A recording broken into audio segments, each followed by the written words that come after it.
Blackboard. And so it's a good place to start, just talking about that. So if you're not talking on your mic, generally have it muted and then say, hey, Brian, I have a question. So there's a little button in the bottom left corner where you can mute your mic. But go ahead and click the mute on your mic if you don't, so that way we don't get any feedback.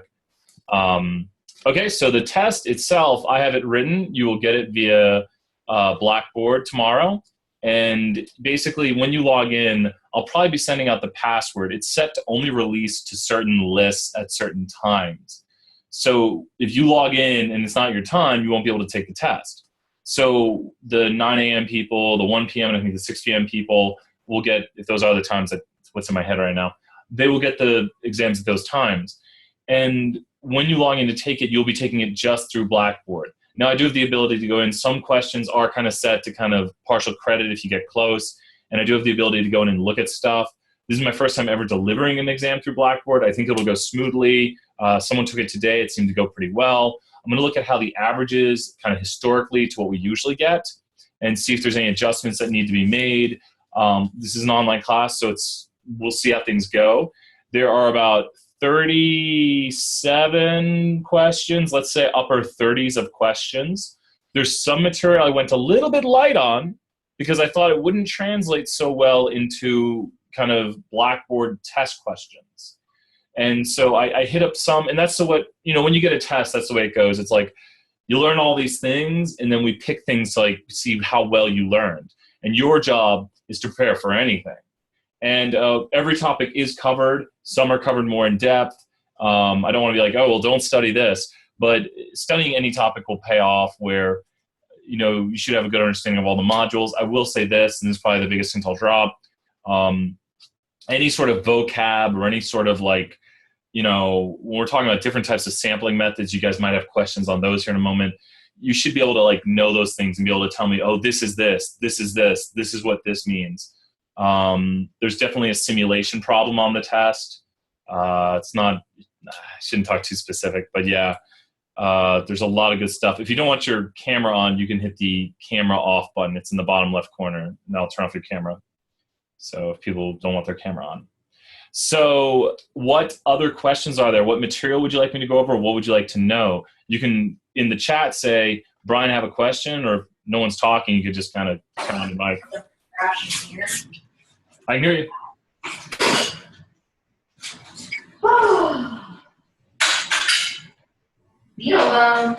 Did you want to leave after? No, this is too little, though. Yeah, that's too little. I think I can mute somebody. Yeah, there we go. Oops, I just unmuted you at the last second. Hey, what's up, man? Hey, what's up, Todd? How you doing? Do you got any questions? I just went over the start of the test. I saw you earlier today, kind of said what I told them about. We got upper 30s of questions. There's material that I go over briefly. All material is covered, but some more in depth, and definitely said the importance of knowing things like concepts, like when it comes to sampling. I would definitely stress you should know sampling methods and stuff like that. Okay. So concepts are big. Okay, cool. Anyone have any specific questions? This is your guys' chance to ask questions. Yeah, so Go ahead. looking over the... It's awkward. What was it? I'm muting the microphones. Oh, okay. So going over the review exam 1, Yeah? I don't have it in front of me, but I think it's the first question where Sure. you're talking about the different types of variables. Yes. And there's both a transaction number and then one where they say that there's a driver number where it's to protect the identity of the driver. It's a I think it's the trucker stuff, right? What's that? It's like trucker ID, I think. Yeah, and it's the question itself, it says that it's a 4-digit You can't. number. The question says what again? In the question itself, it says that it's a unique 4-digit number given to every driver. And let's see. So by the question, I would consider it an identifier variable. And I would too. And I think the key, does it say categorical or C/I? No, I think it says it's just identifier, but to have a table with two different identifier variables would almost never fly, and there's like multiple rows that contribute like the same driver, like the first two rows. We actually, and I don't want to name the names, but I know Camille could probably inform you of who the names are. But when that came up, there's usually a question or two we argue about on every test. And to me, and this is when so there are three types of variables. The three types of variables are quantitative, categorical, and identifying. So we have three types of variables. And to me, an identifier is something that cannot and will not ever repeat.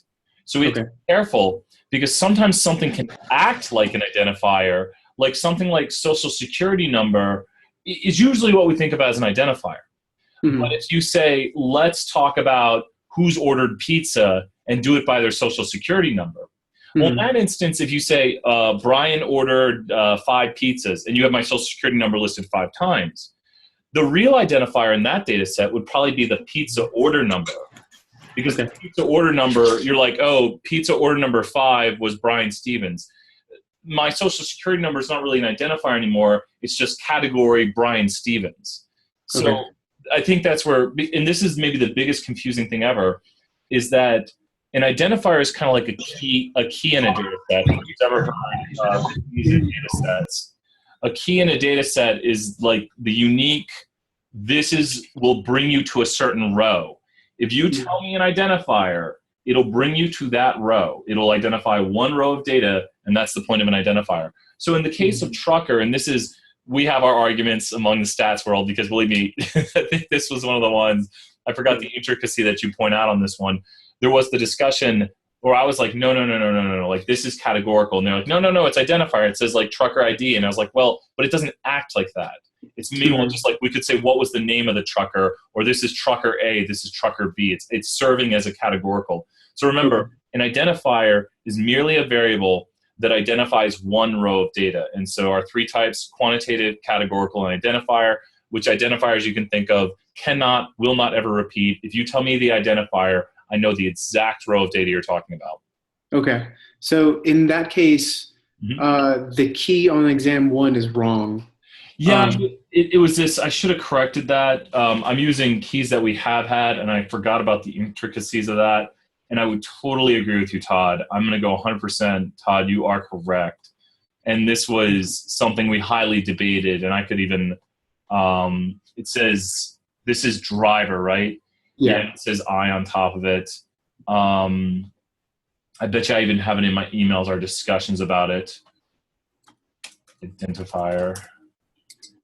And yeah, it's in our discussions when we talk about these things like, wait a minute, this. So actually, I'm a little bit sorry for posting that, because I think that's the only thing. I remember us talking about with that one. I didn't realize it was in there. Okay. I don't think that'll kill anyone on the test, though. I didn't use the same. I couldn't get those kind of questions to format. I would have liked to put name the variables, but there is a question about kind of variable types. And I think with what we've talked about right here, right now, I think most people would get it. It's a pretty easy question. Yeah. Cool. And here's one thing, also one last bit on that. When we get into things like shoe size, that's where, when I was writing these questions, to have no controversy, I'm trying to remember exactly, because there was some I started to write and then I threw away. Because if you talk about shoe size, a lot of people want to say shoe size is quantitative, but it's not. It's categorical, because you have male 10, female 10, male wide. Meanwhile, I think it's ridiculous. When you walk into a shoe store, you should be able to say, my foot is 15 centimeters long, and then they would give you the right shoe. Male, female doesn't matter. Say, I'm this, and I like this style. So we should just utilitarian. Why do we got to have male, female sizes? It doesn't matter. Yeah, right. So cool. Let's see. I'm going to go over to there's a question. I think I mute people's audio when they come in. Someone asked about how they set up the audio. There's a audio button in the bottom left corner if you hover down there. And if you come in, I probably mute your audio. So that way, and as you see Todd, you can probably see Todd has muted his audio. That way everyone can hear me. And if you have a question, you can say, hey, Brian, I have a question. Or if no one's talking, turn on your mic and say, hey, Brian, here's my question. So whatever you guys want.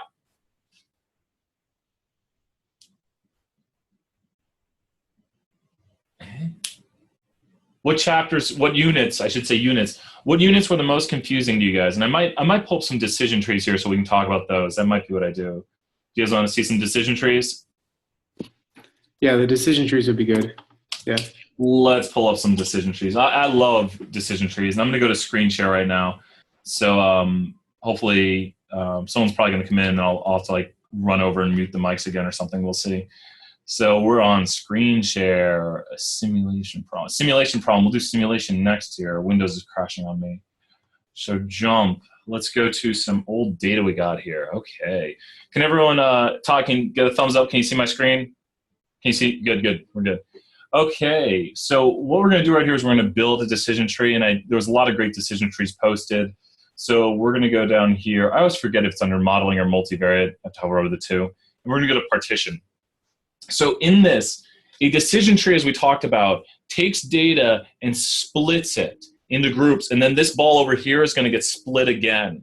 It's just these, it's like you take a lump of Play-Doh and you split it. And you don't need to split it in half. You're just splitting it where the best split is. Imagine like it's all blue and green and all mushed together. And you're trying to split out the blue from the green. And then you take the next ball and you split it out. It's not 50-50 blue-green. You're just pulling out parts and making it separate where they're different. And that's what a partition or decision tree model is. We sometimes call them partition models. We call them in this class decision trees. So the decision tree right here, we can pick whatever we want, and I love this. Usually we want to pick something a little bit easy or obvious to talk about. You know, politics has been all kinds of in the news lately. So let's pick political belief. I'm going to avoid favorite movie, and let's remove political belief because political belief would explain political belief. Nothing interesting there. So now what we're going to see is all the data right here from liberal to, and we have a mix right here. These are the mixed people, and I'm actually going to do one thing to my data to help this out. I'm going to go over here to political belief. You guys do not need to know these advanced things, and I'm going to go to value ordering and jump. This is why jump is amazing, and I'm going to move this up. So now I'm putting them in an order because it makes sense to have conservative, mix, and then that. I'm just making it look nicer in my tree. I've applied it, and now you can see it's a little star meaning that. You do not need to know these things. So modeling, partition, let's do the Brian Stevens way of doing it, where we take all the variables, and then we come over here to our window, and we drag out the one we want to analyze. So more specifically right now with this decision tree, what I have is I have one Y trying to be predicted. The Y is the response. It's what we want to understand. And the X down here, or all the X's I should say, all the X's are trying to explain it. Now it's very important to understand we're not using all the X's at once. The tree is going to find us the best choices to make. So when I hit OK right here, I don't really get anything. I just get this. This is my data. If you look at it, it's kind of like a stacked bar chart. It's nothing yet. I haven't done anything to it. It's just univariate. But once I make a decision right here, all of a sudden I have split on how often people go to church. And I bet people would say that that probably says something about if you're liberal or conservative. Because we see here, if you go to church at least once a month, look at the green portion. It's bigger over here where the blue, and we're not trying to say anything about liberals or conservatives, but the people who go to church at least once a month, and this is the no group. Oh, is it the mix? Let's see here. I'm going to unprune it real quick. So our more conservatives are green. And it's the mix who go to church at least once a month, but the reds are the liberals. Liberals aren't really going to church, but that doesn't mean no liberals go to church, because here's my liberals who go to church. Does everyone see this? This bar right here relates to this. In literal terms, all of this right here relates to this down here. Do you guys see that? Do you see that, Todd? The only I see. So what we've created is a mosaic plot actually now. When I hit split again, it's actually going to split one of these two. These are my balls of Play-Doh now. I've split, and it looks down the middle, and that'll happen sometimes. But I'm going to split this again. And now, wow, look at that. That is not. Let me go to rows and go to deselect. That's going to remove all my, I'm going to click over here real quick. There we go. Now they won't be selected. There we go. So this was the best choice for the decision tree to make. And actually, we found something that splits off the very liberals here. So you see all these red dots right here? Down over here on the right will be the very liberals. And this is kind of a good thing to know for the test. On a decision tree, the leftmost goes to the leftmost leaf. So this left one right here is the data right here. Right here, all this data right here is all the data over here. This second data right here is the second terminal leaf. And if you look at this, little bit of red, good bit of green, lot of blue. Look up here, little bit of red, more blue, lot of green. This last one down here should be lot of red, little blue, little green. We go down to it, lot of red, little green, little blue. So it looks exactly like up here.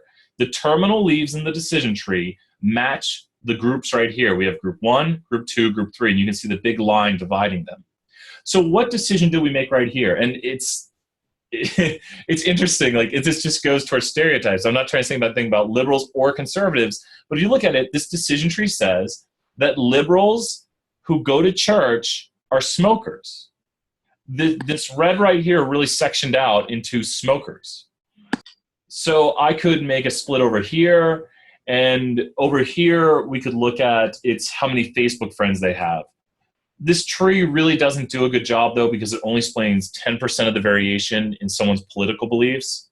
So 10% of the variation in someone's political belief can be explained by the variables in the tree. If you wanted to see, which way you go, you could do something right here. Just, ask yourselves the question, do I go to church at least once a month? My answer is no.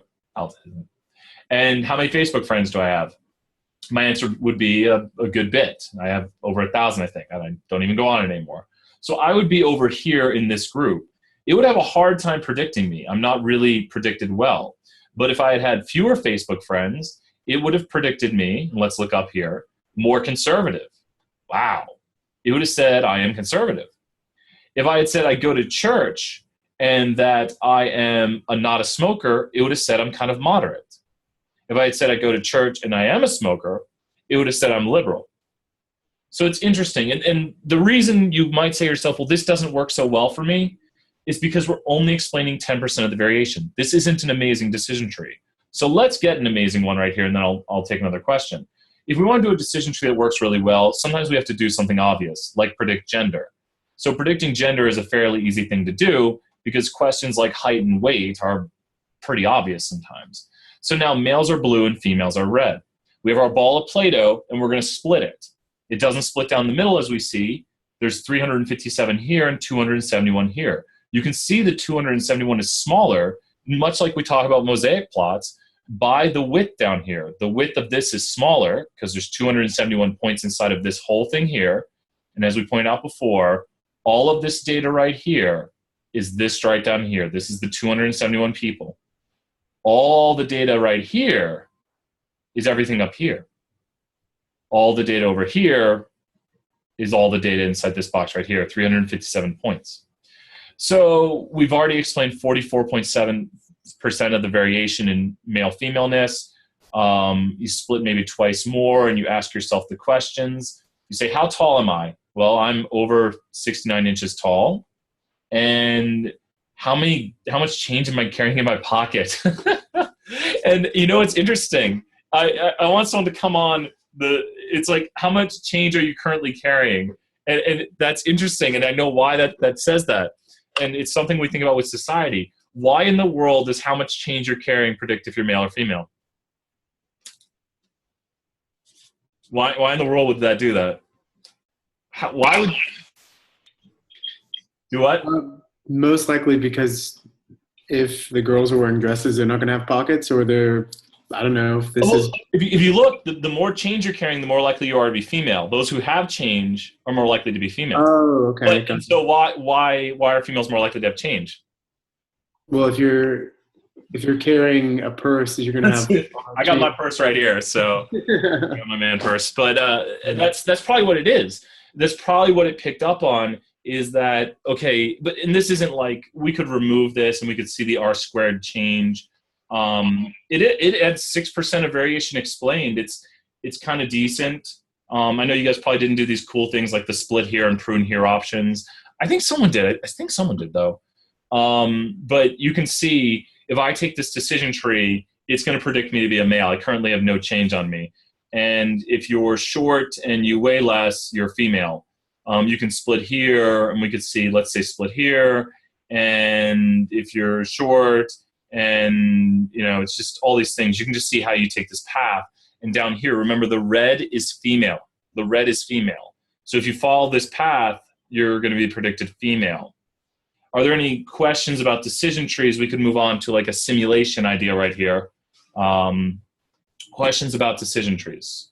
Throw them at me, because we'll go on to the next topic. If not, you guys can unmute your mics now if you want. And come on, go ahead.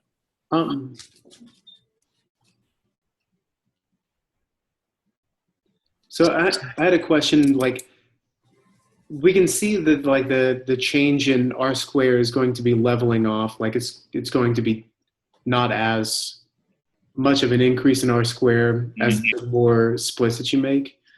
How do you make a reasonable like judgment call and be like, okay, we can stop like splitting us off at this point? That is a really good question. And the answer to that question is, at this point in statistics, we would just eyeball it.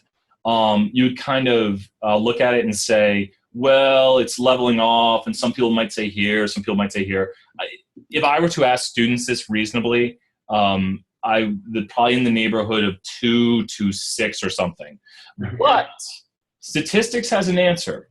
And where statistics has an answer is if we were to really do this with better methods, and this is beyond this class, I just want to mention it. I'm going to do the same thing here, but I'm going to do it with validation. When I do it with validation, just close your ears and say, la, la, la, if you don't want to hear this. I now have 2 R squareds, and I'm creating a second model, and in this second model, I'm testing my first model. So when the R squareds diverge, when the model doesn't do well on the other data, then, so this is literally 2 R squareds. R squared for how it does originally, and R squared on how it does for new data that I'm testing it out on. And so I can hit go, and now JMP does all the legwork, and you see when they start to diverge, that's when it says no. And as we previously stated, we would only do about 5 splits. So we actually do have a better way. There's also topics like AIC and BIC. And so we, to not talk about those things because they are a little bit more advanced, we say when this starts to level off, and you do see right here, the blue is the original R squared. When your R squared starts to level off in the split history is when you kind of say, I'm going to stop. But we do have another metric, which is R squared validation, which is another form of R squared. Close your ears if you don't want to hear that. But we do have a way of knowing for certain, or not for certain, but making a better judgment than just being like, I think this is leveling off. If you notice, when it goes down, it stops. So even though this goes up, this goes down, and we say, no, we're stopping. Okay. Yeah, and that's a really good advanced topic. Like knowing that stuff is really powerful. Validation is a very important topic, which we don't talk about in the intro, but it's very good. Cool. And no, I totally agree. I just want to reiterate, because it seems like we really don't tell you guys why to stop. We're just like, pull this back up. We don't tell you guys why to stop. We just say, oh, if it levels off, that's where you should stop. And that's about, that's about the best we can tell you at intro level. Cool. Good question. Great question. I love the advanced stuff. It's not that advanced. What other questions on decision trees? If I don't see any, I will. We had the one question on, I'm going to exit the screen share, stop share. And let me look at the chat again. We got a few things in chat. So one of the questions in chat was, first, a very quick question. We'll be using JMP for any questions on the test. You will not have to use JMP for any questions on the test. Everything will be done on the calculator. You guys will be logged in. You will have your cameras on. I'll have you up on my TV screen, actually. Like, you'll see me tomorrow just like grading stuff. I've got stacks and stacks of stuff. So it's not that big of a stack, but you'll see me grading, I guess. I might have my webcam off. It won't be that interesting. I don't even got my Mario mug over here. I just got my glass of water. But so no JMP. You'll just be working straight. I do encourage you to have a sheet of paper. If I see your sheet of paper has like notes on it, that's bad. You will need a sheet of paper, but not much. You can use a calculator, any kind that you want, but you won't need JMP, and you won't need the online applets. anything that, and I will say this, anything that requires you to do chapter or unit, I'm getting so confused on units and chapters. Let me just say normal model stuff. Normal model stuff will be done with the empirical rule. And so you will do questions like the normal model, but you'll only have to use the empirical rule. So that is that. Question next was, there's a simulation question. Let me answer the simulation one. Well, there's another quick one right here, then I'll do the simulation. Are there any topics we do not need to know on the test? Are there any topics you don't need to know? I mean, I think I covered everything. I covered some more in depth than others. I went kind of towards questions that might go towards our format of asking, kind of where a question could be right or wrong. I didn't want to err on the side of too much calculation. And if you will notice also, the tests in this class are only weighted at 20%. That's because it's an online class and we want to reinforce a lot of the learning done through the online work. But yeah, I think everything's important. I tried to cover all the bases. You might be like, you didn't ask a question on this, and maybe I didn't cover 10% of it, but there's a lot of questions and they cover all the modules. Okay, and then their question on simulation. Let's do it. You guys want to do a simulation problem? I love simulation. I was like, you come up with a simulation problem, anything. Okay, so let's do a simulation problem right here. With this simulation problem right here, listen closely to the details. Let's say, you know, we're going to go out and we're going to throw darts. And we want to throw darts against our friend Tom. Now, Tom is a much better dart player than we are. And Tom hits the bullseye 1 out of 5 times. Now, we only hit the bullseye 1 out of 20 times. Let's say 1 out of 10. I'm changing that. Todd hits it 1 out of 5. Did I say Todd? I did. Todd hits it 1 out of 5 times, and we hit it 1 out of 10 times. So just think about what that means to you right now. We can actually simulate this with numbers 0 through 9. Now, how in the world would we do that? And there's, I think, some of the questions on the homework that have you do this. I'm going to timestamp this. How would we simulate this with numbers 0 through 9? So with this in mind, think for a moment. And what numbers would Todd be getting a bullseye on? And we do it with numbers 0 through 9. Todd would get a bullseye if we simulated what numbers? Todd's a 20% free dart shooter. I can't even talk. Todd's a 20% dart shooter. When would Todd get bullseyes with 0 through 9 numbers? Anyone can type it in the chat. If you want to type it in the chat or say it, that'd be great. I always like asking questions. I might have to say it. 0 and 1, that's exactly it. 0 and 1, which is 20% of the numbers. So 0 and 1 being bullseyes for Todd. So we can simulate, you know, maybe Todd's first 10 dart throws.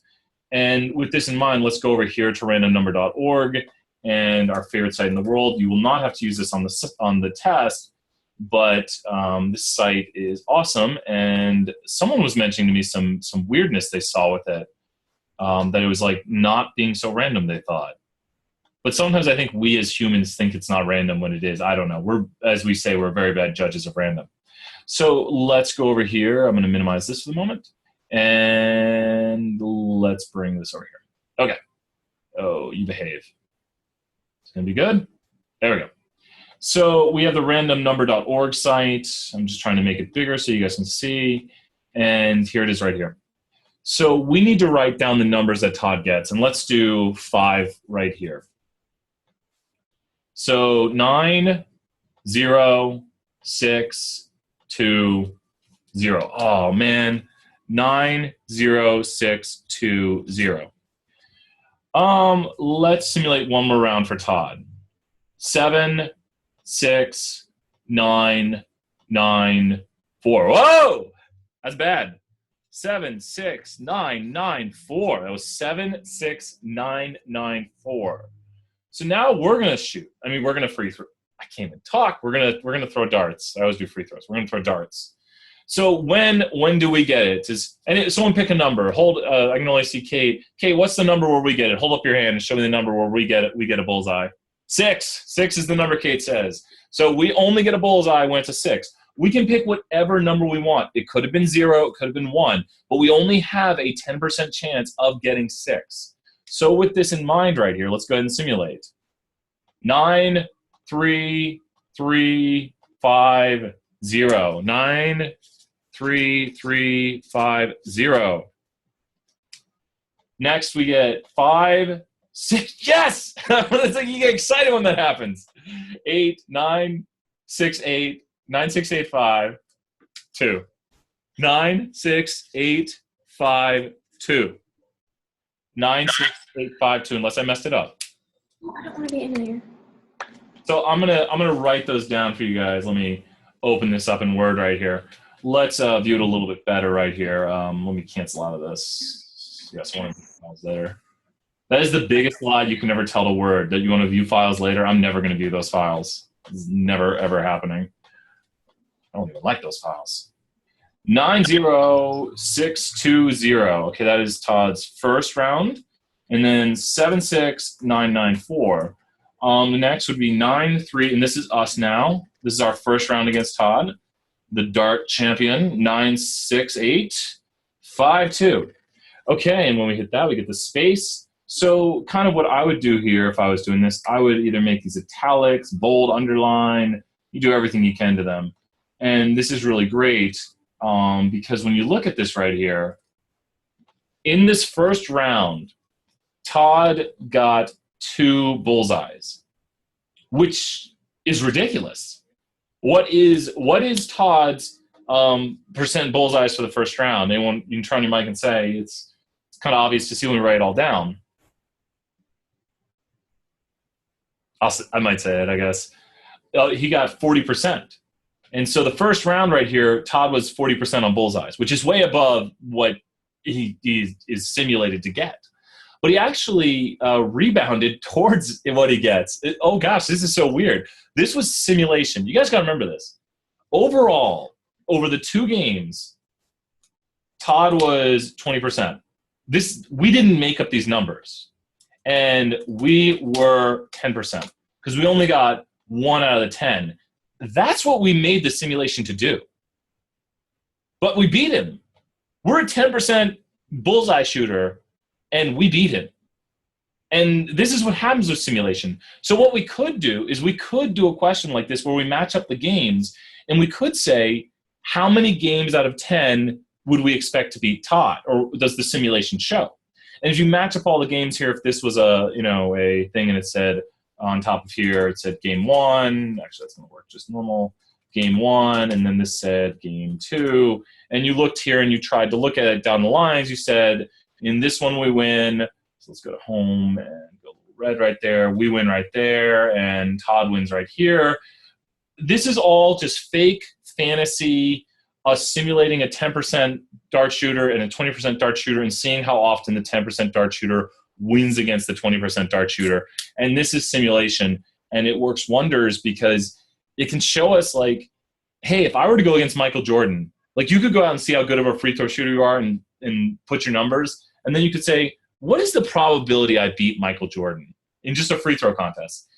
You know what? I mean, it could happen. Never know.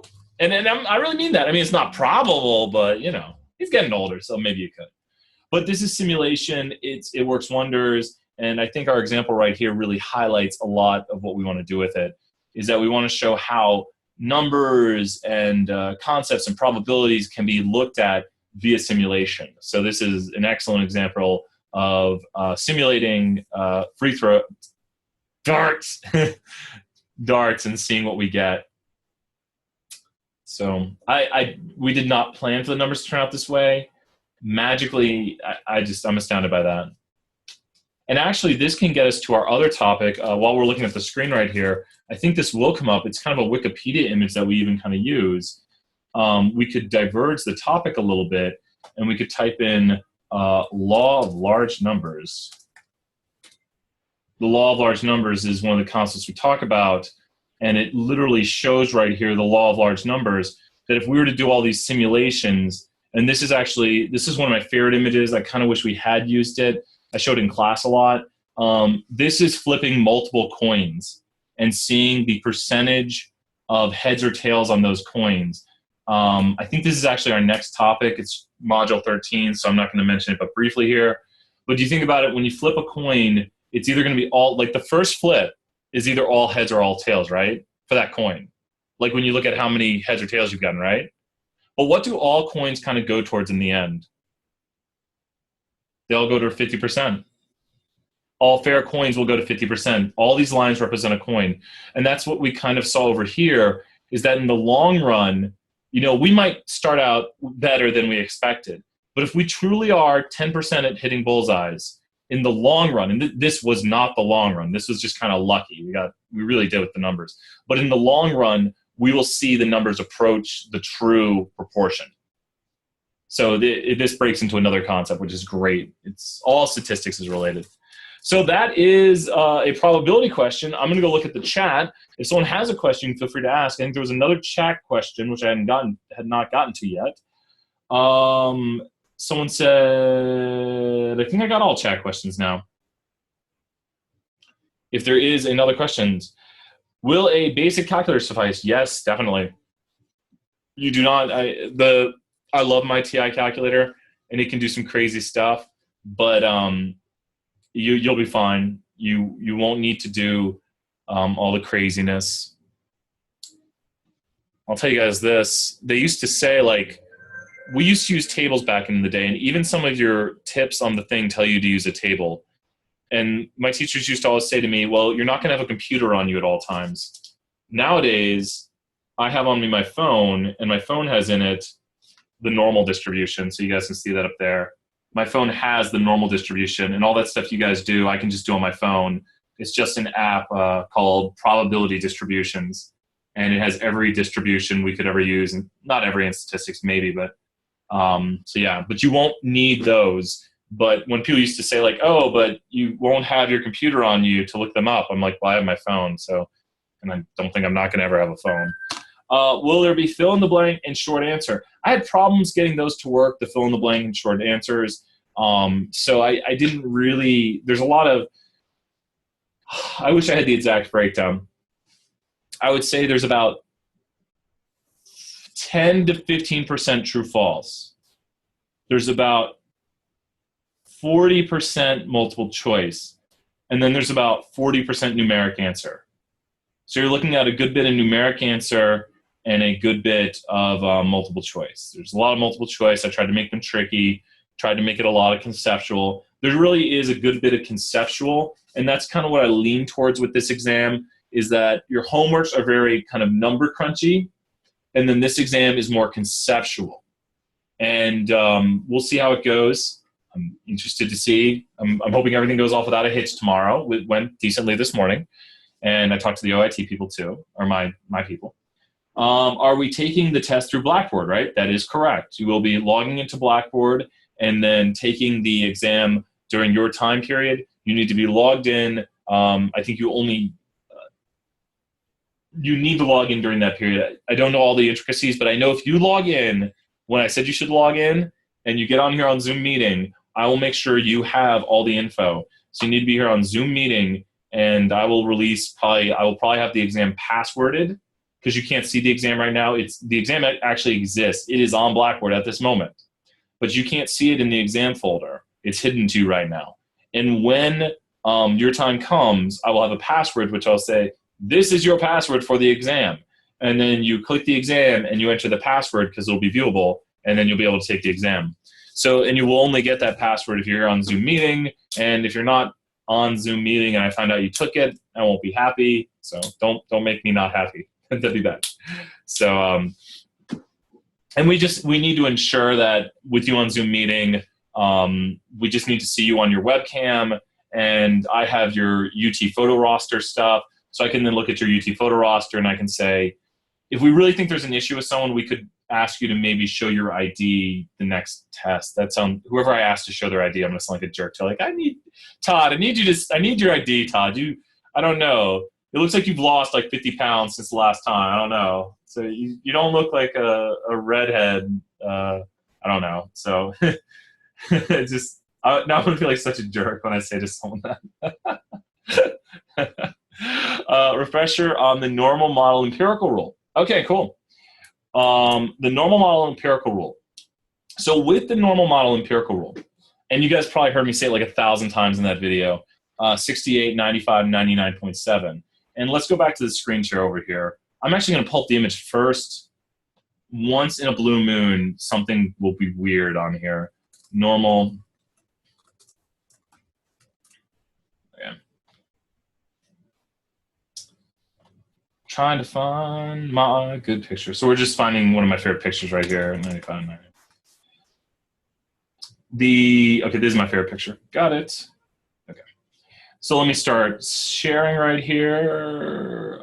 I'm going to go question by question, so I'm answering this one, and feel free to ask more. I'll scroll through and find the other questions. We're going to go to screen share right here, screen sharing up. Okay, everybody, let me close this down. So with this in mind right here, this is the normal model broken down beyond the 68, 95, 99.7 rule. And, you know, this is always fun. You can go 0.15, 2.35, 13.5, 34, 34, 13.5, 2.35, 0.15. I hope I didn't mess it up.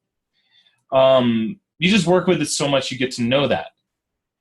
Now, as we learned, these are just approximations because the actual answers, if we go here to Wikipedia empirical rule, we'll go back to that image in a second, those are just estimates because it's actually like 68.26, where is it? 68.26, 95.449, 99.73, and then it keeps on going out. This is important to know. The normal model doesn't stop at 3 standard deviations. So there's more decimals beyond 68, but we just round it to make it nice and neat. So what we're literally talking about is if I tell you something like, oh, the test grades were normally distributed with a mean of 80 and a standard deviation of 5.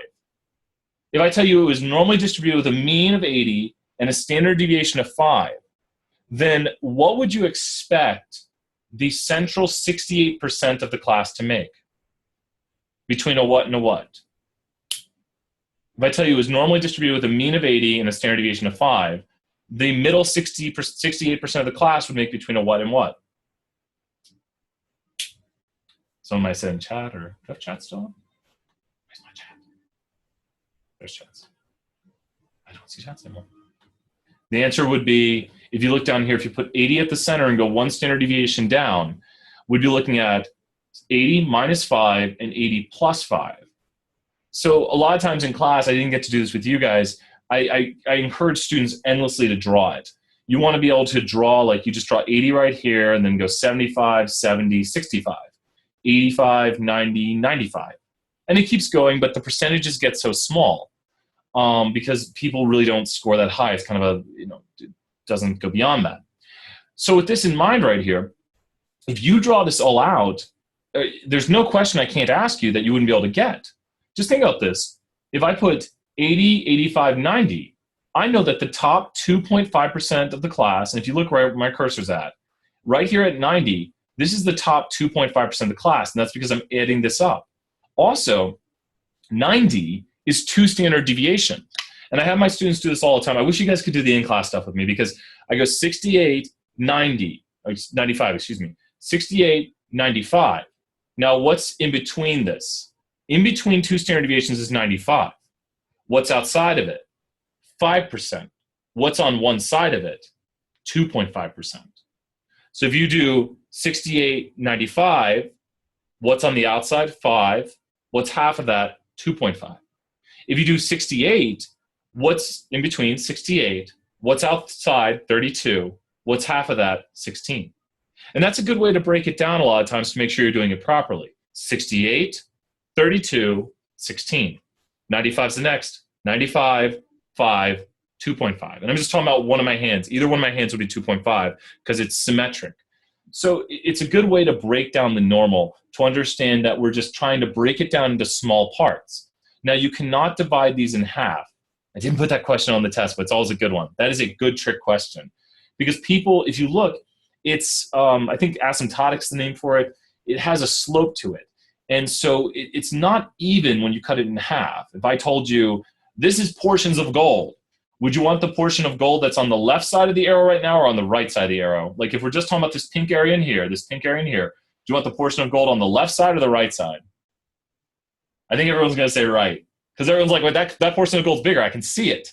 And so you can't just cut this in half and say, okay, this is 17 and this is 17 because it slopes. So we only do it where it meets at each z-score, at the z-score of -1, -2, -3. You can't cut it in half. That would have been a great test question. It didn't pop into my head. It would have been. It catches so many students. It's a good conceptual one. So knowing how to break this down is very important, and I went a lot towards that.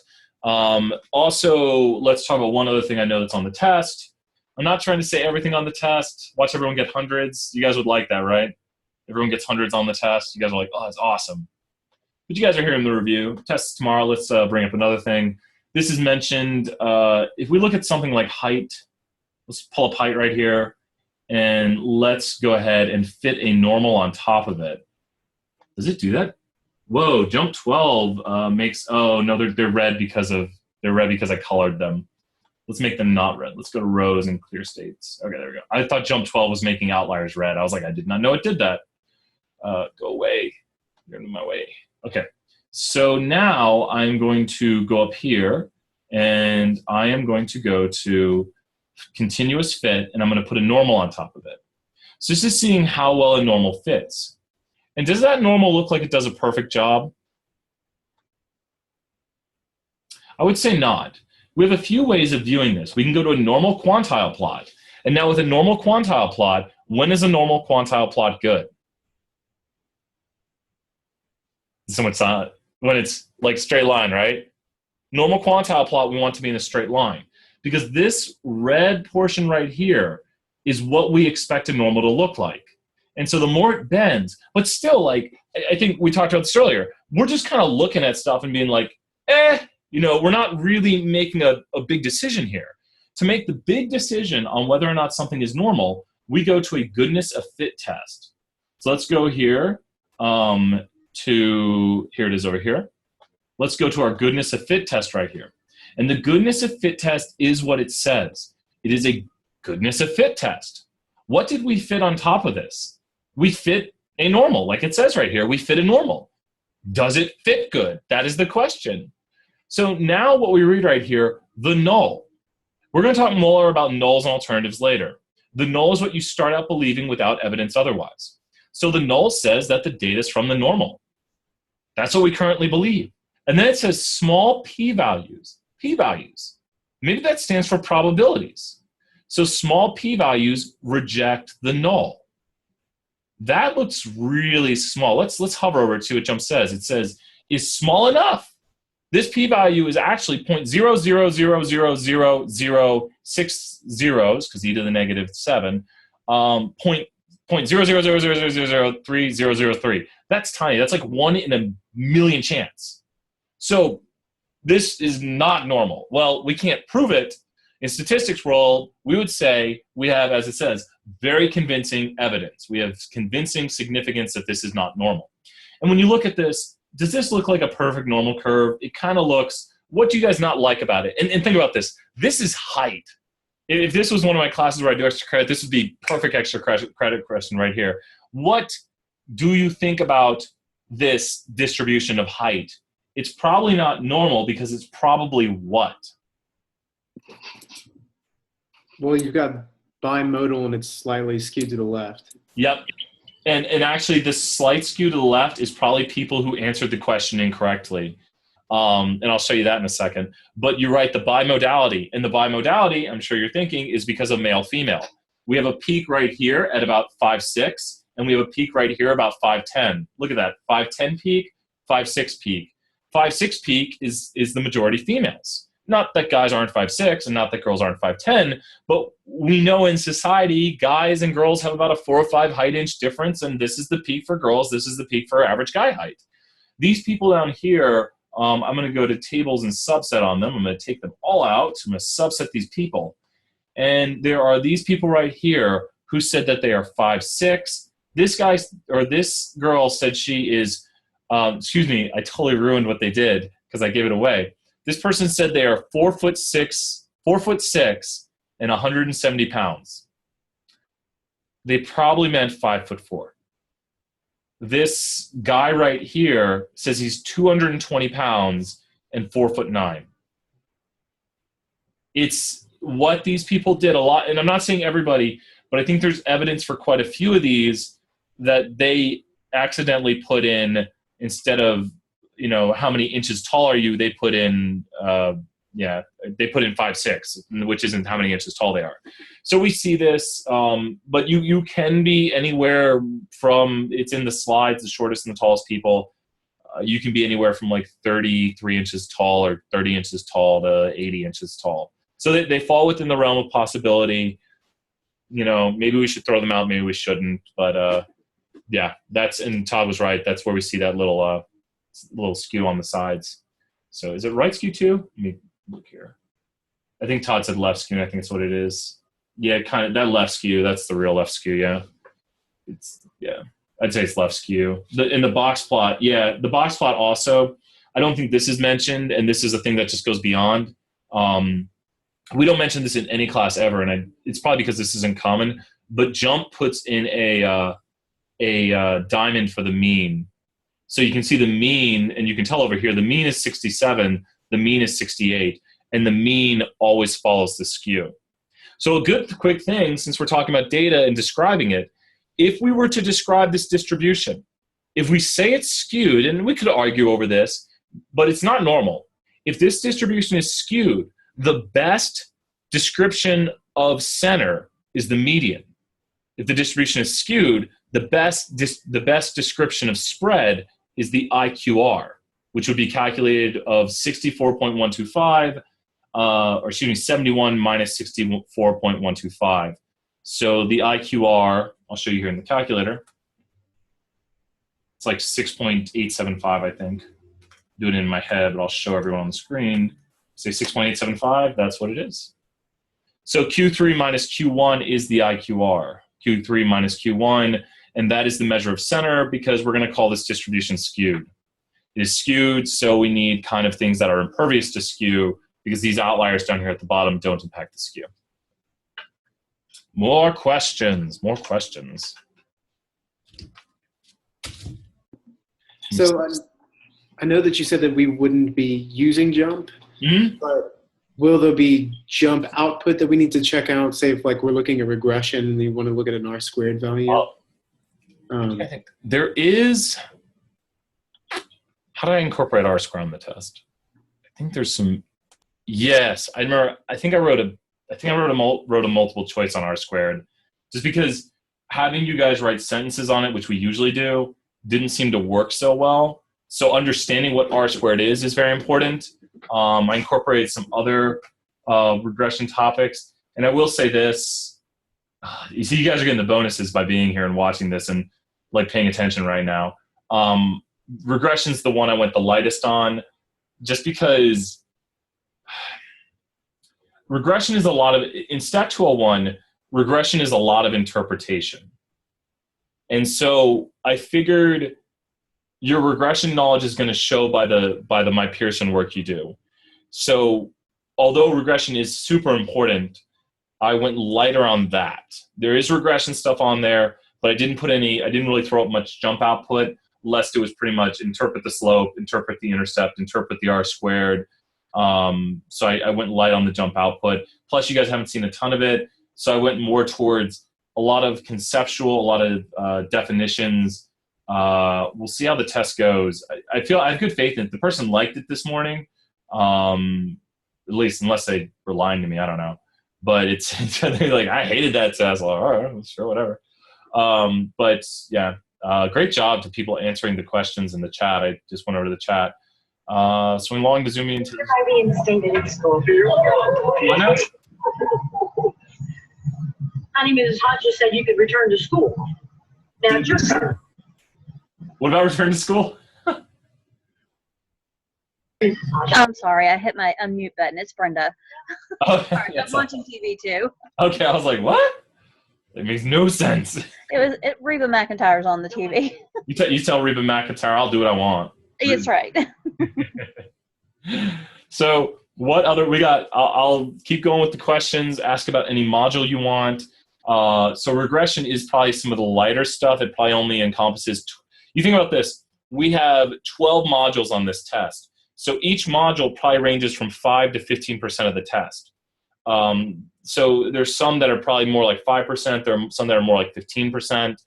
A midterm in the summer is a good bit of material. And maybe in the future, I would think about doing this with 3 tests. I think that's maybe a thing that I would think about. And when you guys review this class, feel free to make suggestions like, I think the class would have been better if there were 3 tests. I think Brian's a horrible teacher. I mean, well, at least give me some like criticism that'll help me, like because of this. I don't know. Just kidding. But yeah, you guys are free to make suggestions. And there are some teachers I think who don't read their suggestions, but I promise you, a lot of us take it very seriously and make adjustments accordingly. So more questions. You ask them, I'll answer them. Can we talk about the main difference between the stratified and cluster sampling? Yes. You look at the head shakes. Yes. Well, I love stratified and clustering. Stratified and clustering are probably. I even had a worksheet on it. I'm gonna grab a cluster of Nintendos right now. I'm gonna grab a cluster of Game Boys. All right. So here we go. I'm not even grabbing all my Game Boys. This is a cluster of Game Boys right here. This is a cluster.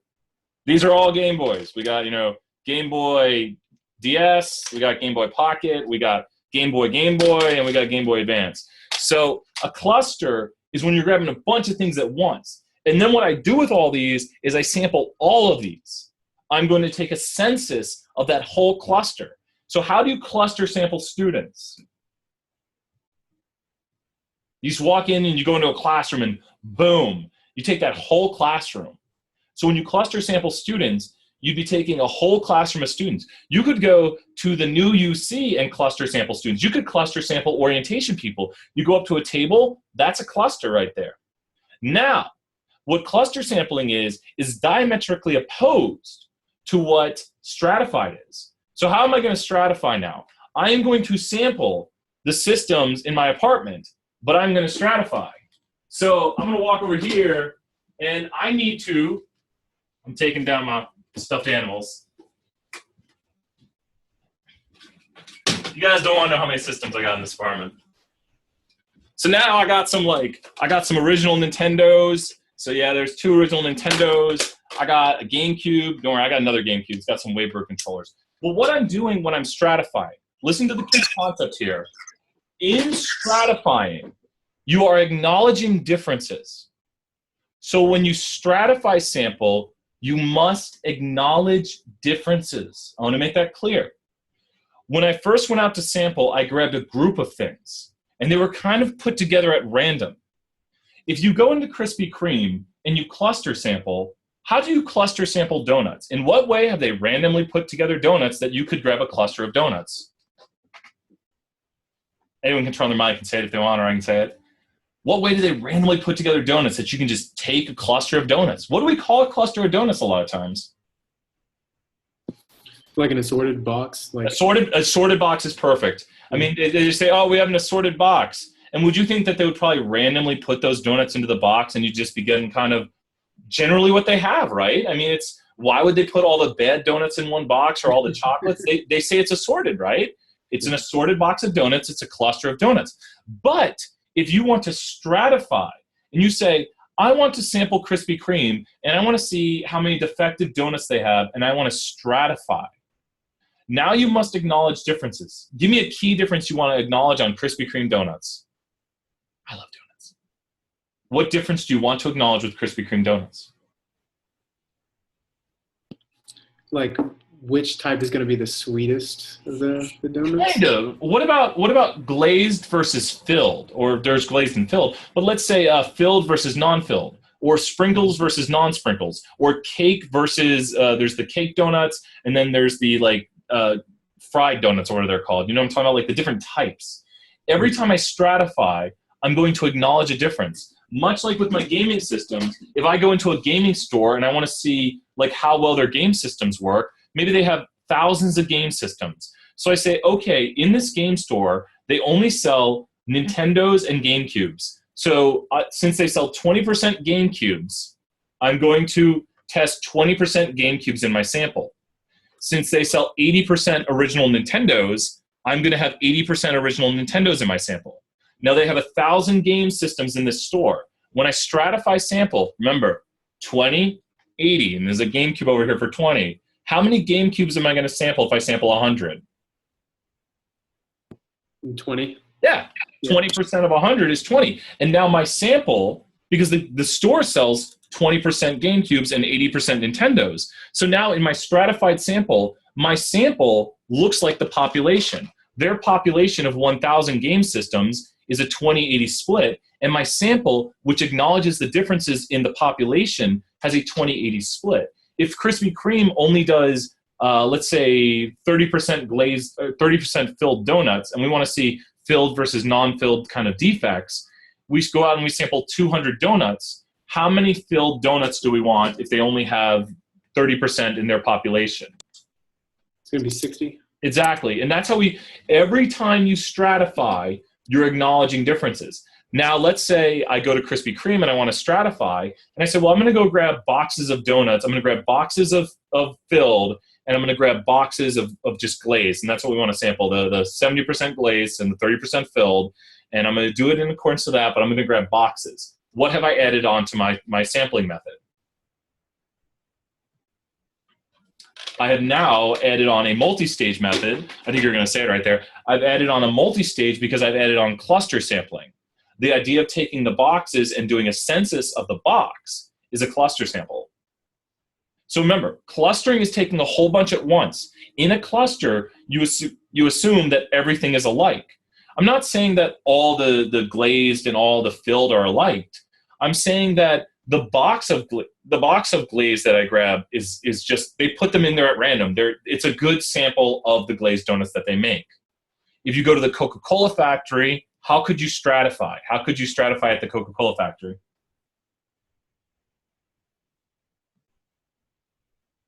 Remember, you're acknowledging differences. Well, you're going to take like how much diet they make and how much regular Coke, and That's exactly it. you're gonna Exactly. take And so maybe they put out 80% regular Coke and 20% diet, so or 90-10. And so you sample 90% in your sample that's regular Coke and 10% that's diet. And then if you wanted to do cluster sampling, how could you get a cluster of samples from them? just run over and grab the nearest shipment box. And then, Shipment box is a cluster. That's a cluster. I usually do 12 packs or 6 packs or 24 packs, but a shipment box is a cluster. If we're looking at our cans for defects, we could grab a 12 pack of cans or a 24 pack of cans to see if the cans have defects. And then we could stratify by, if it's diet versus regular versus Coke Zero. It doesn't just have to be 2 groups. But remember, stratifying acknowledges differences. Let's mention the other methods here real quick. If we're at the Coca-Cola factory and we want to do systematic sampling is kind of standing at the line and sampling every kth item. Now, as we said in the video, you start at a random point, and that's not simple random sample. You have to start somewhere. So you pick a random starting point. You say, okay, I'm going to start at can number 584 today. And then at can 584, you say 1, 2, 3, 4, 5. 1, 2, 3, 4, 5. And you sit there all day, and it's kind of boring. If you wanted to do a simple random sample, you would go to your random number generator and generate a list of Coke cans that you need to go out and find. In a simple random sample, all members of the population, all Coke cans in this instant, can be sampled, and we would randomly pick. I'm trying to think. There's one more. Voluntary. Coke cans can't really volunteer, but it's kind of like voluntary and convenience I lump together a lot of times. Because if you go out and you just talk to UT students and you're like, hey, who wants to take my survey? I'll give you something. Everyone's like, ooh, me. That's voluntary. And then if you put the survey on the internet and everyone's like, I'll do your survey, that's convenient. Those are bad sampling methods. We don't usually mention them as much. And you can tell by how much detail I'm going into right here that maybe I was going towards other questions on the test. And I'm missing one more. Why am I not thinking about it? Or maybe I'm not. Systematic, stratified cluster, simple random sample, multi-stage. Does anyone know anything else I'm missing? Maybe not. We're talking about module 12 right now, I believe. And with this in mind right here, we have bias. Bias is kind of another topic we talk about. Response bias is the famous question, are you racist? Which everyone's like, no, not me. And my first degree is in psychology. And they always say people think that racism is a little bit more than they are, because if you ask somebody that question, they're like, oh, I just make jokes, or, oh, I say mean things, but I don't mean them. It's always like, no, that person who goes a little bit further than me, it's a psychological thing. So there's always this bias in our response. And I think I mentioned in the video that the way they obtain answers to that question is they ask people things like, and I'll just say, I don't think it's controversial for me to say, I don't see why anyone would say no to this. They're like, do you think black people should be allowed to marry white people? And then people say no, and my head explodes. That's the way they kind of take that out, because they don't say, are you racist? They'd say, no, I'm not racist. I just don't. And you say, what? So the psychology and the sociology behind that is all very interesting. And that's where they try to not get response bias. So sometimes to find out what someone's thinking, you can't ask them what they're thinking. And that's response bias. Response bias is when bias is in the response. Now, non-response bias is completely different. To get non-response bias, I think in the video we do the, you're like, hey, I was trying to when I was doing that, I was like, hey, this is making a phone call. Can I do a such and such? And it didn't sound like I thought it sounded in my head when I did it. But when people hang up on you on the phone and they don't take your survey, that must have sounded better than it did on the video, because I heard it in the thing and I was like, that didn't sound like I wanted to. But when people hang up on you or they kind of walk away from you, they're exhibiting non-response bias. It's literally not putting your response in. Our third type of bias is undercoverage bias. If you think about, if you go out, imagine this. If you go out and you go to the library and you ask people what their GPA is, and you do it the day before spring break. So you go the morning, like the Friday before spring break, and you go and you start talking to students, and it's Friday morning, it's right before spring break, and you start asking everyone their GPA. What do you think about this is flawed? What do you think you're going to find out? What do you think I'm going towards with this? Well, it's spring break. Those people that are not concerned about their GPA are not going to be there. That's it. And it's early in the morning. I'm trying to set this up that you're oversampling the good students. And believe me, I'll probably be out of town now too. Not that I'm a bad student, but the people who are there are the people who are just super focused. They're like, I'm gonna straight A this semester, and maybe you've already made your A's, but we think over proportionately. I mean, you guys know stories of people who take a 2-week spring break, and you're just like, really? It's just bad. So with that in mind, we call it undercoverage, but undercoverage can happen when you overcover. You think to undercover something means to overcover something else. If you have too little of one, you have too much of another. So it's just called undercoverage, but it comes when we don't have enough of something due to too much of something else. Because you're really saying, I didn't get enough of this, which means you're saying I have too much of this. So it's an interesting phenomenon. So undercoverage means that your sample, and you could do undercoverage by going to the Krispy Kreme factory and saying, oh, all their donuts are great. There's no problems with the donuts. And then someone goes in and all the cream-filled donuts are spilling cream everywhere and they're just gooey, and you touch them and it's like, oh, ugh. And then you say, well, we didn't sample any cream-filled donuts. And they say, well, why would you do that? That's not, they sell cream-filled donuts. And you could make up for that by stratifying, because then you would make sure that you didn't undercover. That's why stratified is such a good thing, because you're making sure that you don't undercover certain things in the population. You're saying, okay, we have this many % cream-filled donuts.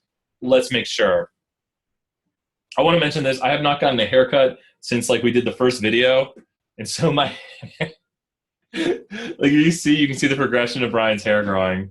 So it's just keep the correlation. Oh, the linear correlation formula. Oh, no. That is math. And I just actually I'll show you guys the coolest thing in the world. Oh, you guys are not gonna be able to see it. The screen's gonna be too small.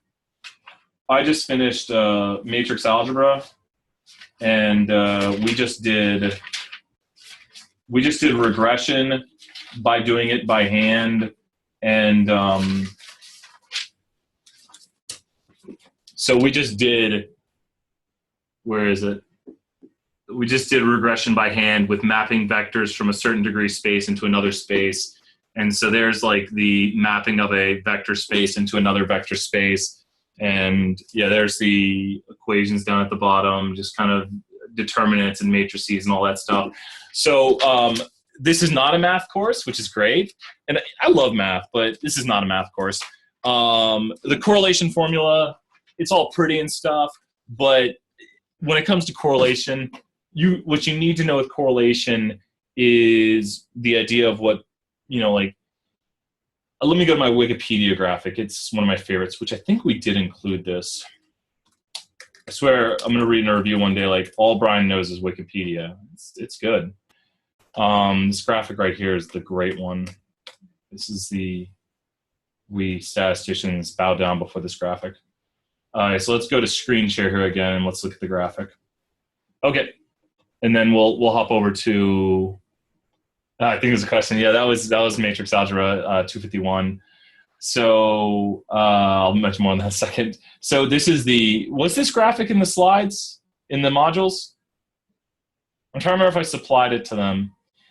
This graphic right here really hits home all the points of positive linear correlation going to no linear correlation. As you see, it goes to where the points are just scattered like a cloud, to where we start to go negative. And if you see here, the strength of correlation is not denoted by how positive or negative the line is. And that I mean by the slope, I should say. If the slope changes, what notes the strength of a relationship is how tight these points are. Works a little bit better. What notes the strength of the relationship is how tightly clustered the points are to the line. This is perfect positive linear correlation, not by how positive it is or not by how sloped it is, but by how tightly clustered the points are. As the points start to spread out more, then they lose their correlation. Important to note that when correlation is equal to 0, that doesn't mean there's no relationship. I mean, these things have tons of relationships. This is one of my favorite relationships down here, because when you see this, it kind of looks like sales data to me. If you think about this, we have kind of summer peak season and winter season, where maybe this is like restaurant sales, where they get the boost in the summer and then they get the holiday boost, but then they're kind of dead between the holiday and dead before the start of the summer. So this, you see a cyclical trend throughout data sometimes, and that can happen. All of these show relationships in the data, but they have linear correlation of 0, no linear correlation. So we say strength, direction, form, unusual features. Strength is how tightly clustered the points are. Form is what shape it shows. Strength, direction. I went to form next, is the shape it shows. Form, strength, direction. Direction is positive or negative. So if it's positive or negative, you see it go negative here. And then unusual features would be like if there was an outlier, like on this one, if there was a point out here, we might say there's an outlier. So outliers are things that break the bivariate relationship. So lots of good questions there. You will not have to do the formula. Formula is not good. Yeah, Todd, 251.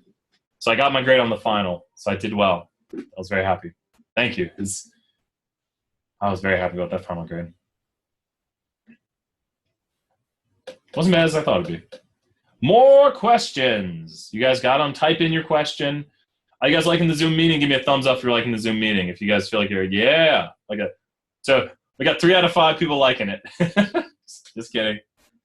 Thank you. I just had some fun. Oh, I'm glad. I'm glad you guys are liking it. And I hope the voice quality is good and everything. I've got a good microphone. Good deal. And we do this on...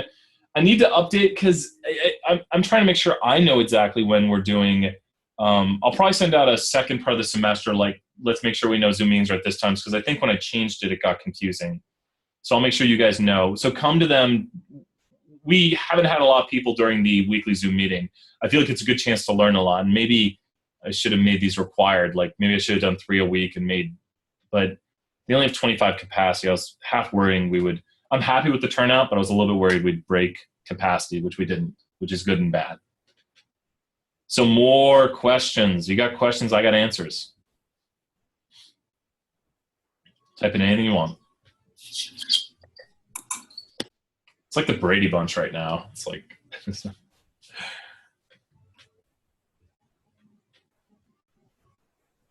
any questions? I'm trying to think. There's definitely some contingency table stuff on there. I think I'm half hinting at stuff for you guys to practice. Like you guys are here. It's the night before. I think it's not like all you should know is contingency tables, but you should know like a contingency table and how to answer certain questions related to like if this number, then this number. And I was working through all the problems. I'm just like afraid I put in one wrong answer in the key and everyone's gonna be like, why did I miss this? And I'll be like, oh, because I can't do math either.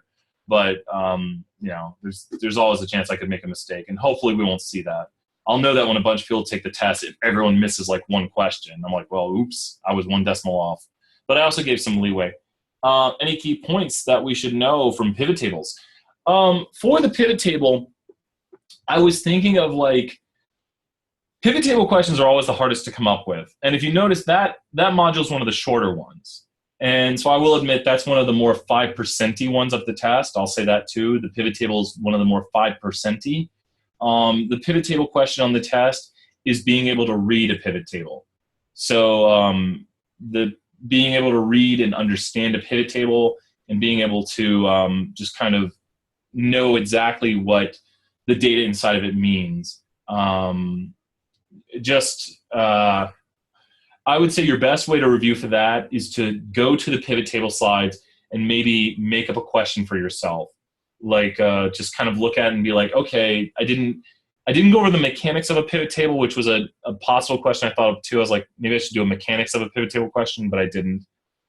How many questions? I think there's a total of like 37 questions. See, what's going to happen is I'm going to like, let me look at the exam, and then I'm going to like have screen share on. You guys would love that. And then everyone's like screen capping it and like, yeah, I see all the smiles. There's like 37 questions. The person today took the exam in about 35, 40 minutes.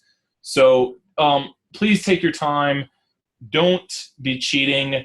We're trying to do our best to cut down on any form of cheating. We do take it seriously if we have evidence you cheated. I'm going to record the Zoom meeting. So if we're like, there's this discrepancy, then we might, it's no fun. I've had to deal with. I put in 100 minutes. So everyone, when they access it, will get 100 minutes to take it. And that seems to be more than enough time. I think a lot of people will be finished in the allotted time. I could have done 90 minutes, but I was like, okay, I got you guys for 2 hours. I'll give you 100 minutes. It's a nice round number. I also did 2 hours in case something happens. Like in case I try to log in, my internet goes down, who knows? I mean, and I'm running to campus. So unless you guys get some crazy, hey, I'm texting you from my phone, Blackboard message, I don't think anything will happen. So Comcast could go crazy on that, I don't know. What else are you guys thinking? More questions. I like the questions.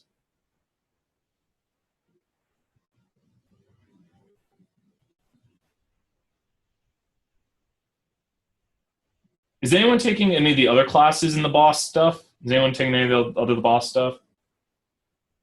No. All right. We've got some overlap. I didn't know if anyone was in here was taking the other stuff. Is it going pretty well, Brenda? What do you guys think about the BOSS? Like, you guys can ask anything. You love it? Yeah, I do. I really do. You and Mark are doing a great job, and I appreciate it. Yeah. It's very informative, and it's really good. Good deal. Yeah, we want, and I want to mention this again. So I'm interested to see how the test turns out tomorrow. It is a lot of multiple choice. It's a lot of numeric answer. It's a very conceptual test. I want to stress that again. It's a very conceptual, like 30-40% of it is maybe like compute stuff type stuff, but the computing parts is not that hard. It's kind of like you know it or you don't a little bit. And since we're covering a lot of topics, I didn't want to take like the hardest of hardest questions from every chapter. And so you guys are like, yay! And then you get to the test where like, damn it, this is a hard question. I didn't curse right there. Damn, it's not a curse. But I didn't want to take the, tell me down to this many decimals how much area is under the curve, or, solve the regression equation for such and such, such and such. I realized you guys are going to study hard, and then I picked some questions that I think would show if you know it. And so we'll see how the grades go tomorrow, because I'm very interested to see how everyone does. It's not that I want grades to be a certain way, but I'd be happy if they're in the 80 to 90 range. Like if the class average was like a 96, I'd be like, oh, oops. If the class average is like it's 60, I'll be like, oh, oops. They're both bad oopses. Not that I don't think everyone deserves a 96, but I mean, maybe the boss section is just that amazing. Maybe we're just that good. You never know. So prove me wrong. Get 96s. There was a guy who taught at a high school, and his students did so well that they made his students retake. They did a movie on it. If you guys ever seen that? He went to a school, taught the students. They did so well that they were like, yeah, your students cheated. And he said, no, they didn't. And guess what? They didn't cheat. He was really that good, and they were really that good. So sometimes that happens. You know what I'm talking about, Todd? It's a famous movie, or turned into a movie. It's real life. I see another question. The question is, what do we need to know about high and low leverage and how it relates to correlation? That's a really good question. And I don't think the modules go into that, because that was actually something we used to cover. So is it Bristow? Bristow? Is that how you say it? Bristol Bible? Bristow? Yes. Bristow. Got it. Did we cover that in the module? Did we talk about high and low leverage? I think from what I can remember, it was high and low leverage and how it relates to, I guess, the line of best fit, or whether or not it affected the correlation and other things. I think there was a couple questions about it, I think. It was in the ELQ, right? Yeah. Yes. That's where I put it in.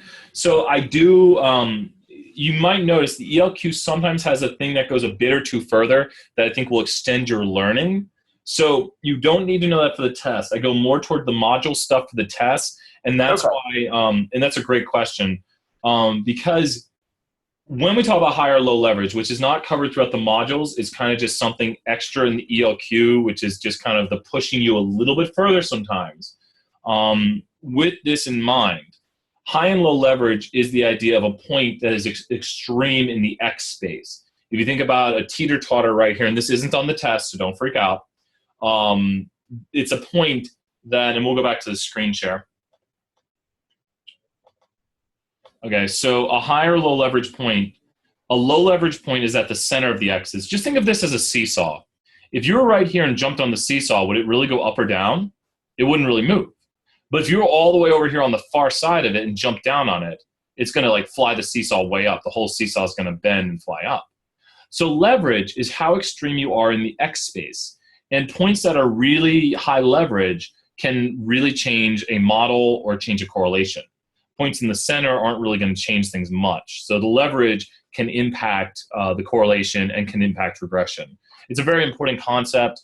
When it comes to upper level statistics, or if you ever do another course in statistics, they'll talk about leverage points, influence points, and residuals. Those topics don't go away. And I want you guys to see things, because I know some of you guys will go on in statistics.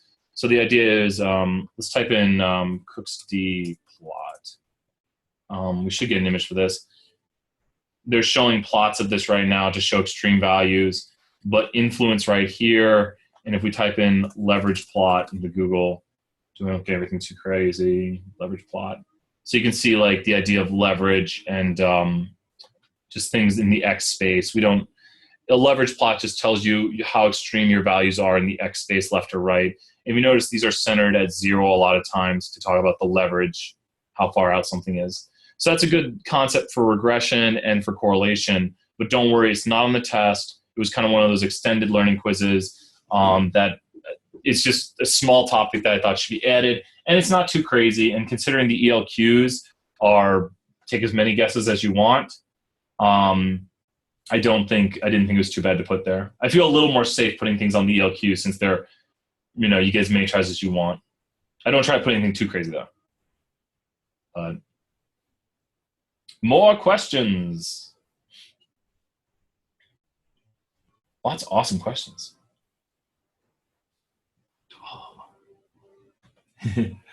Oh man, I hate true false too. I think true false is the bane of everyone's existence. Really, and I'll tell you this much. I have maybe given away 15 to 20% of the test tonight. Someone's going to go to the test tomorrow after hearing them and be like, you didn't tell me anything on the test.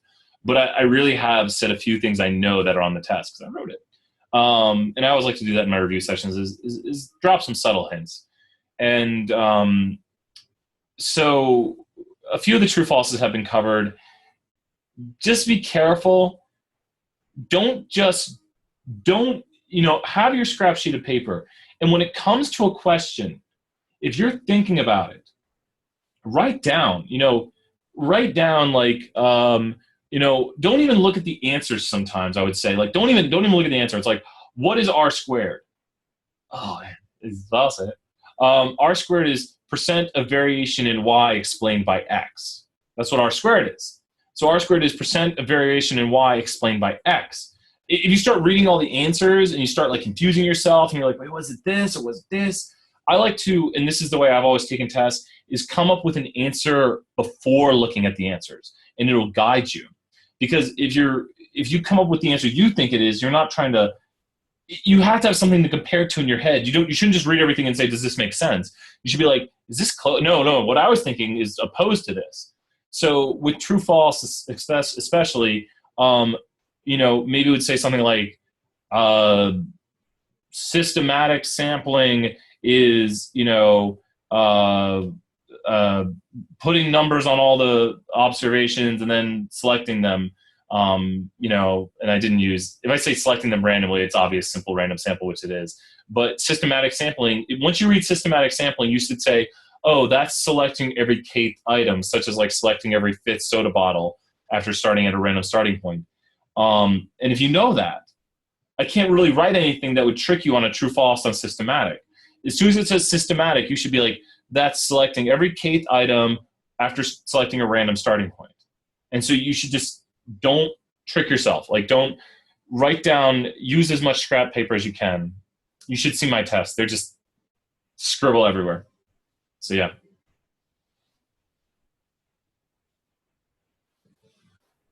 More questions.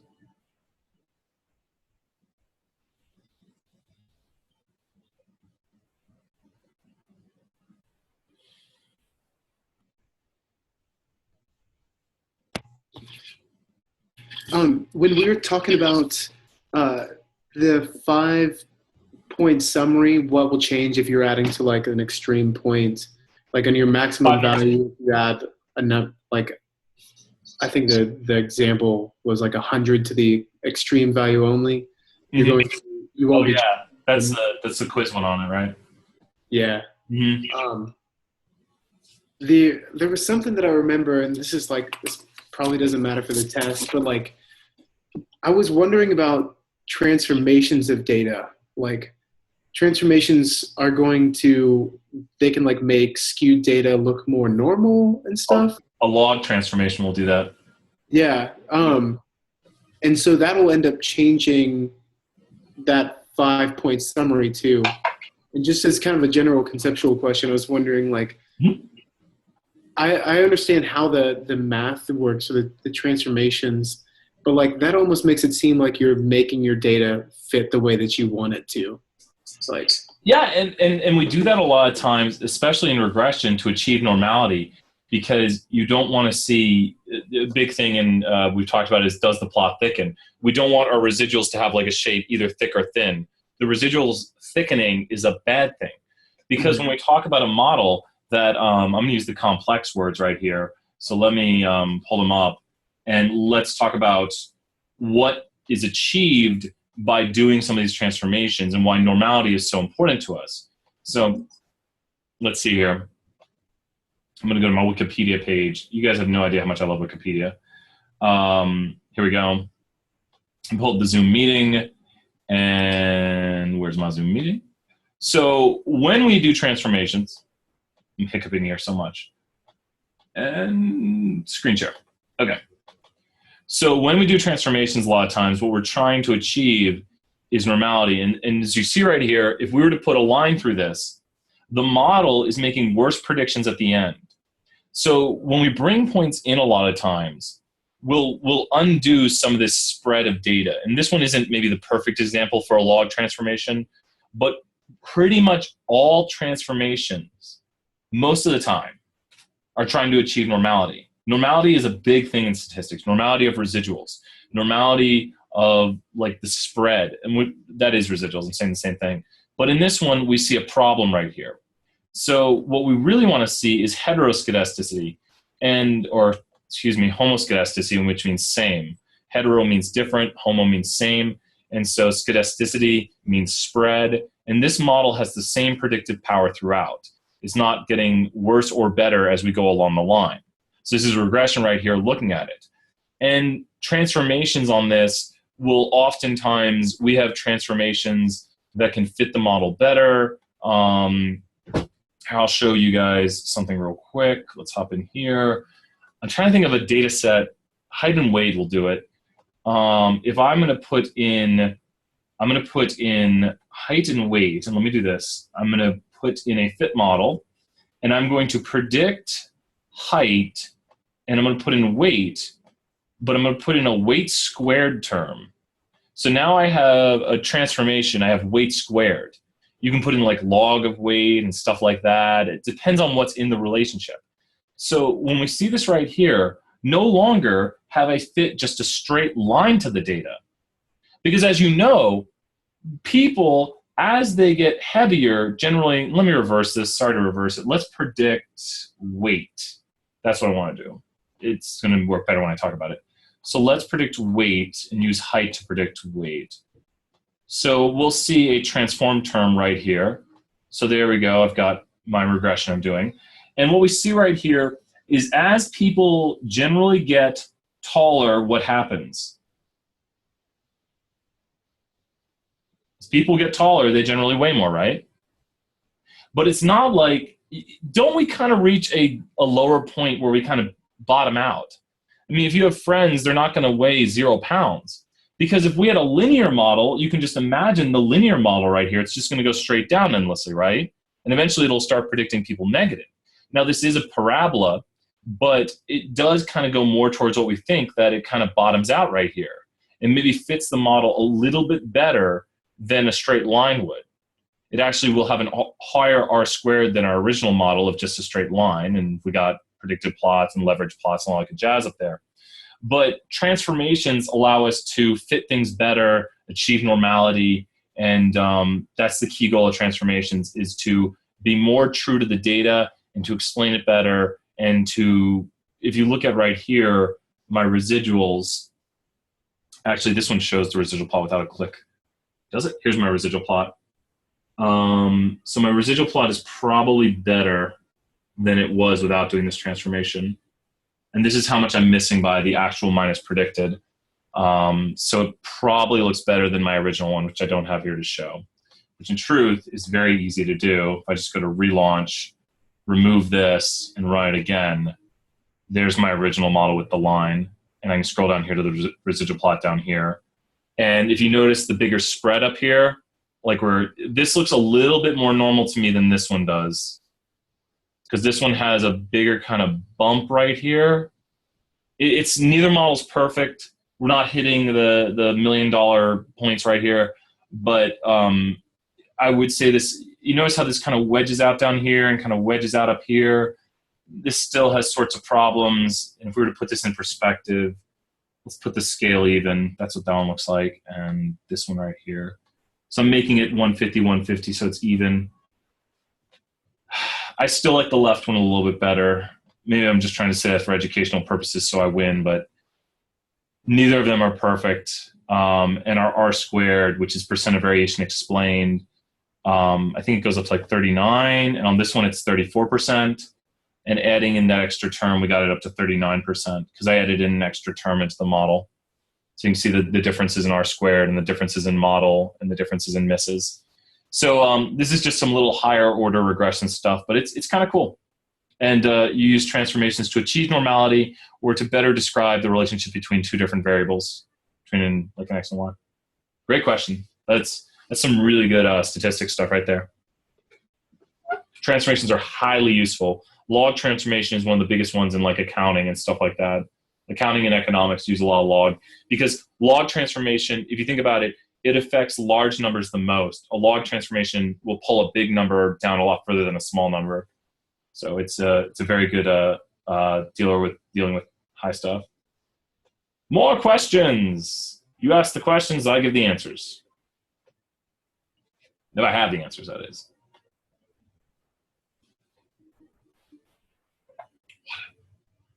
Where's my Mario mug go? Questions? Answers?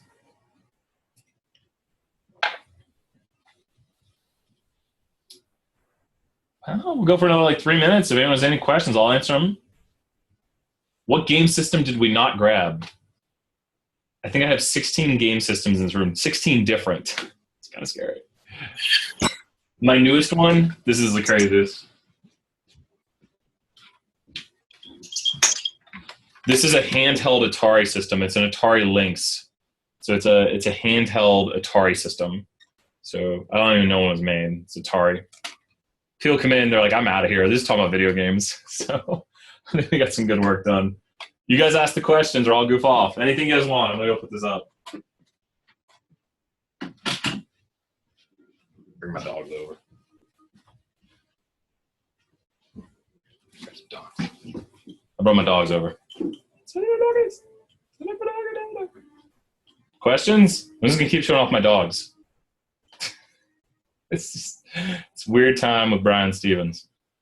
Questions, answers. We might be running out of time. I mean, do you guys have anything?